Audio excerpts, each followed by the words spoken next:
VSS Hindi कक्षा में आप सभी का स्वागत है। आज की वीडियो आधारित है कक्षा 8वीं पाठ 13 जहां पहिया है।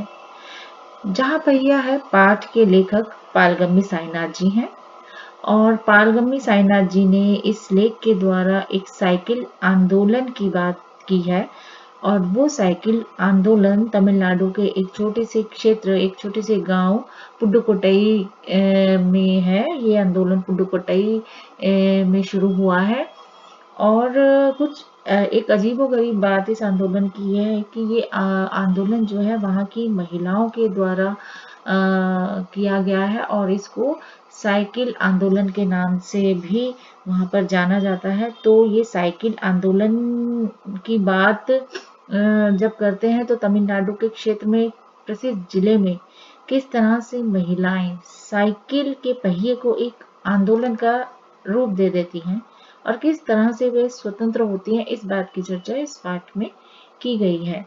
और अपने घर और समाज से बाहर निकलकर वो सब आत्मनिर्भर बनती हैं।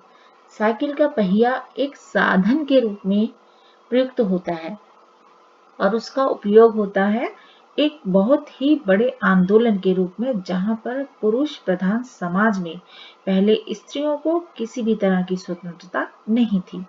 कोई भी काम करने की या घर से बाहर जाकर कमाने की बात ही क्यों ना हो, लेकिन इस पहिए के ही द्वारा उनमें आत्मनिर्भरता जागी और उन्होंने अपने काम को स्वयं करना आरंभ कर दिया।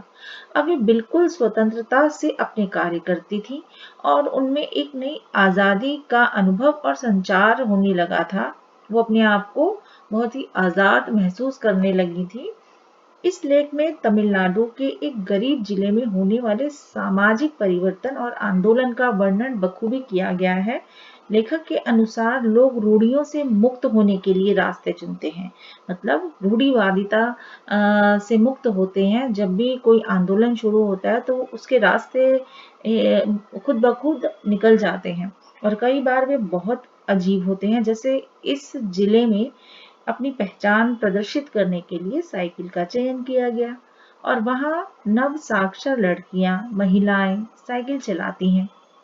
लेखक के अनुसार साइकिल चलाने संबंधी इस आंदोलन ने महिलाओं के न सिर्फ आर्थिक पक्ष को मजबूत किया है, बल्कि उनमें एक नए आत्मविश्वास का, आत्मबल का संचार भी किया है।